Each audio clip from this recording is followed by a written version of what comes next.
Hello, my friend. Welcome to the Altar of Stars. I'm very grateful that you found your way here. My name is Teagan West. I'm a ritualist, astrologer, drum maker, and ancestral lineage healing practitioner on Haudenosaunee land, so-called upstate New York. And my own ancestors come from Ireland, Syria, Lebanon, Sicily, and Anishinaabe territory in what is now known as Canada. And my ancestors are a big part of my work and the readings that I offer here. So they're a synthesis of astrology and divination, but also animism and land connectedness to form this kind of intersection of cultural repair through these ancestral knowledge systems.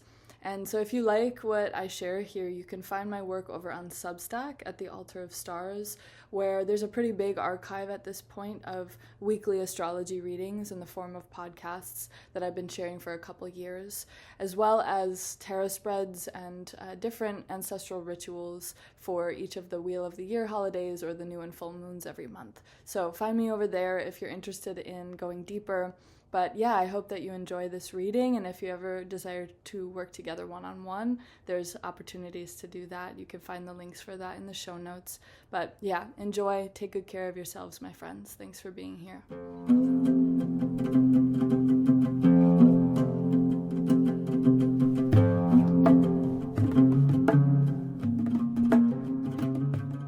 Hello, my friends. Welcome back to the Altar of Stars. This is the week ahead reading for the week of July 19th, 2026. I have the distinct feeling as I'm starting to speak here that this might be one of those podcasts that I myself return to just in the spirit of like, what the hell was going on back there, you know? I don't know if anyone else ever has that feeling of like, oh, what I'm experiencing right now is a very pivotal moment, and I can't see from outside looking in. I'm very much in the thick of it, but I can feel the significance. I can feel the importance. And I feel that personally, but I also, of course, feel it because of the nature of astrology that's happening right now and just what's happening in the world right now. So there's obviously a lot that I want to talk about that's going on in the stars, but there's also a lot that's just been on my heart that I want to talk about too, as it relates to how to ground all of this big energy into our life and into our walk. And all of those things are, of course, interconnected. We are the meeting place of earth and sky, past and future, all that jazz. So I do want to say before I get into it, though, a few little notes. That first of all, if anyone else is interested in joining the Animism Earth Reconnection course that is being hosted through Ancestral Medicine, it begins on Tuesday, July 21st. And so there's still time to join if you're interested. There's a ton of pre-recorded content with Daniel 4, which is awesome. I've been going back through it and refreshing my memory. It was the first course I ever took through Ancestral Medicine in like 2019, and so it's a cool moment to be going back through that content and remembering how pivotal that particular framing was for my own relationship to the world and to the ancestors and to restoring animist life ways. And I feel very honored and excited to be able to share my own stories and my own what teachings have been shared with me, both from elders and community, but also from the land itself. That's really my intention with this course, is speaking from the heart. And so we start on Tuesday. There's the pre-recorded stuff with Daniel, and then there will be live calls that I will be anchoring every Tuesday night at 8 p.m. Eastern time. So hopefully that works for a lot of folks. I know that for folks in Europe it's not ideal, but obviously there's recordings of everything as well. I will link that in the show notes. And another thing I want to throw in here is that I had an awesome conversation with my friends Chad and Chase. Chad Andro runs my favorite podcast in the world called Radical Alfam, and Chase Levy is a storyteller and just all-around magical human that runs the Hagstone podcast. Both of them are just, I admire them so much, and it's so awesome to have had the chance to muse together on magical practice and storytelling, and just how to kind of embody animist lifeways in our work. So if you're interested in that, the full the full chat that we shared together is on Chad's Patreon. So I will also link that in the show notes. But highly recommend both of their work. I covet their wisdom and all that they share. A lot of weaving in the web of weird that has been totally invaluable to my own practice. So, let's get into it. I think I just want to talk kind of open-heartedly about some things that have been on my heart in how to hold this moment. Because to be honest with y'all, I have not been interested in getting caught up in the astrology.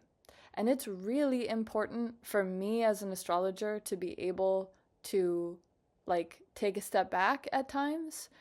But I think it's also important as folks, perhaps such as yourselves, that are following the astrology in our walk, in our path, as a map to, or a mirror perhaps, to understand how to best navigate the situation at hand, to know that sometimes what is happening, the play-by-play and the breakdown of what is happening, isn't always the most helpful thing to be looking at. And for me, in my own practice with my ancestors and the spirits that I work with, the suggestion over and over again has been to try to come out of the story, like my overinvestment in the story, and actually turn it into more of an inward reflection on how I best want to navigate this, how I would feel good about moving through the situation at hand. Because I gather that for most of us, the scenario, the circumstances in our life that are coming up with this astrology is stretching us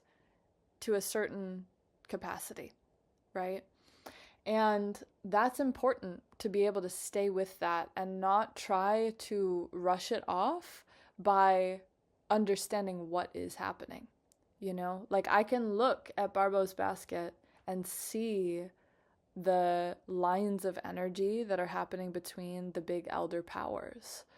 And that's helpful to a certain degree, to be like, okay, y'all, I see what you're working through the web right now.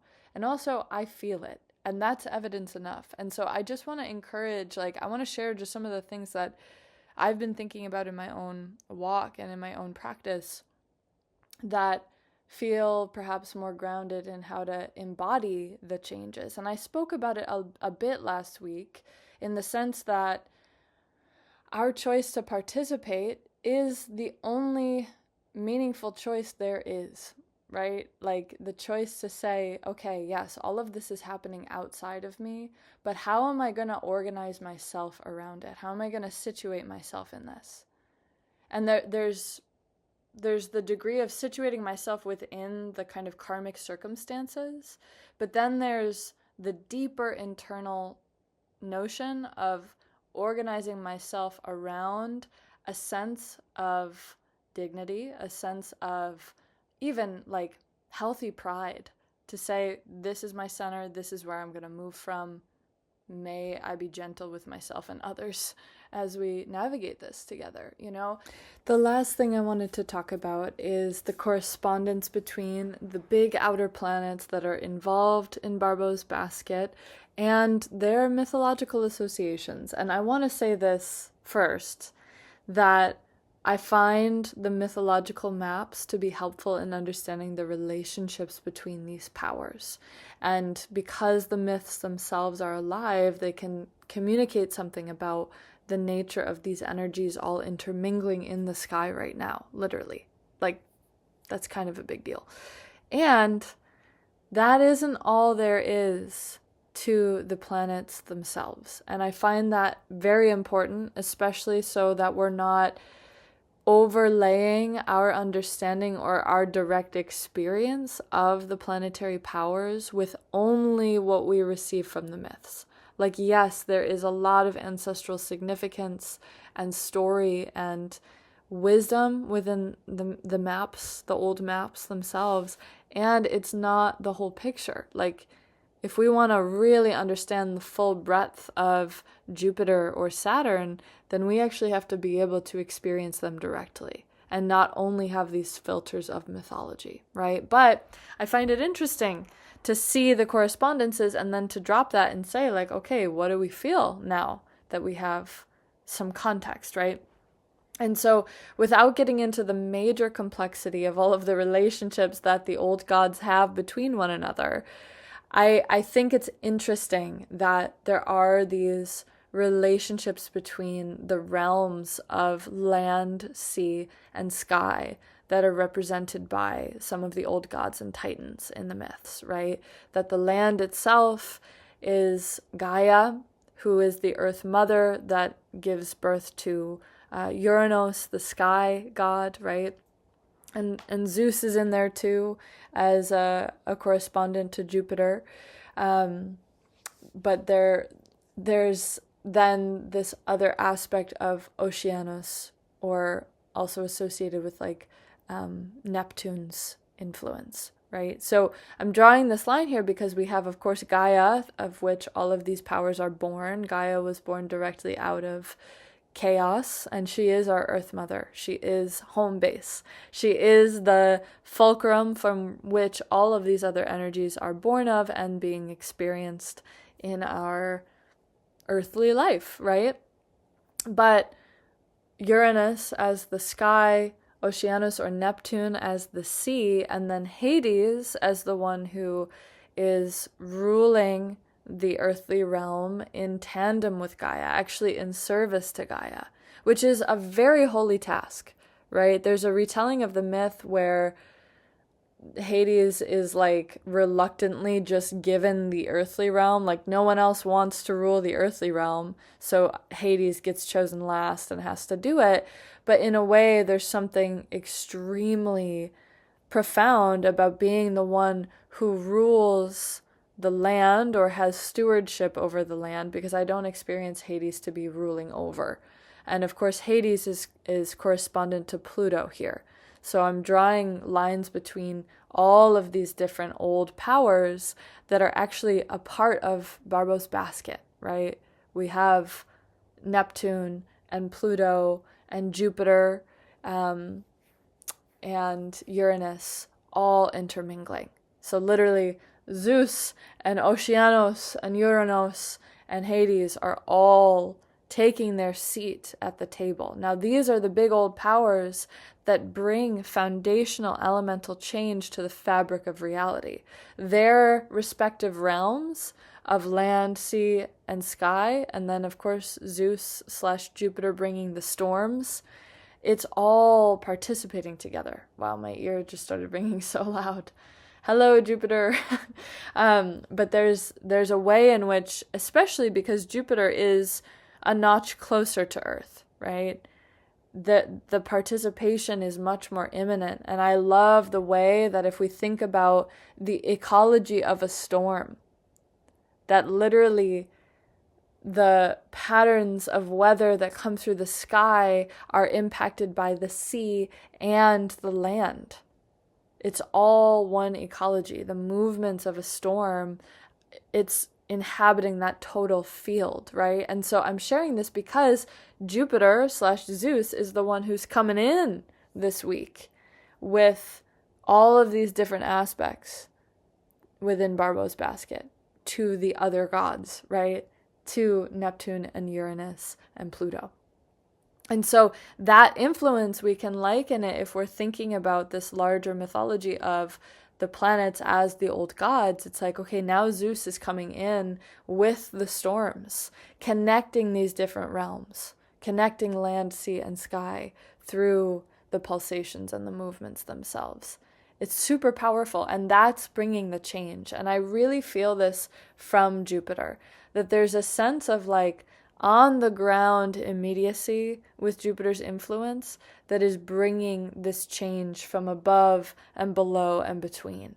And it is actually the medicine of the storm, right? I think a lot about the archetype deck that Kim Kranz made, and I love her explanation of the storm, that it is meant to disorient us on purpose. A storm is very activating and agitating and disorienting, so that on the other side of the storm, as the dust settles, we see our world differently. Like things get reorganized in the midst of a storm, and then we can actually move from that place differently. We can participate differently. And so I share this too because I have the sense that the storm might be experienced both within and without. And that disorientation is trying to reorganize how we're relating inside and outside. And so also too, like if you feel that, if you're in the thick of that, try to stay with it and get curious with what's being reorganized. As within, so without. Like I was saying earlier, the revolution, the actual participation in this quote unquote beginning of the end of empire has to be midwifed from within our own psyche, because that's where the threads, the tendrils are that's where they've infiltrated from the larger collective psyche. They're getting played out through us, right? Also, like I was talking about earlier, that's why if we're not actively trying to midwife those wounds that live within our own ancestral reality, we're likely just going to be perpetuating the unhealed expression, or, the kind of like recent generations expression, rather than the bigger, older powers that know how to navigate change and transformation. So it's all a choice of like, what is it that we're choosing to channel and steward through our experience? Are we choosing to let this become compost and turn over the soil? Or are we choosing to just like let ourselves stagnate and perpetuate what's unhelpful? It's always a choice. So I think I'll leave it there for now. But yeah, very curious how this all shakes out for us. And, we're in the peak of it for the next couple weeks. And after that, the transiting planets will slowly regress out of phase of that peak intensity of the basket. So, hold on to your butts. And I think it'll be interesting. We have a full moon in Aquarius next week that will kind of give a nod to Saturn's participation. I feel the full moon in Aquarius kind of trying to bring in Saturn a little bit. And it's the last full moon before eclipse season, baby. So it's just back to back at this point. And we'll talk more about that next week. But very curious how this lands for folks and what's moving through in your corner of the web. If anyone feels called to share too. I always love to read what y'all are reflecting on. But other than that, we'll see you next week for the full moon. Thanks so much, as always, for being here and supporting this space. And may you be gentle with yourselves and one another. See you on the other side.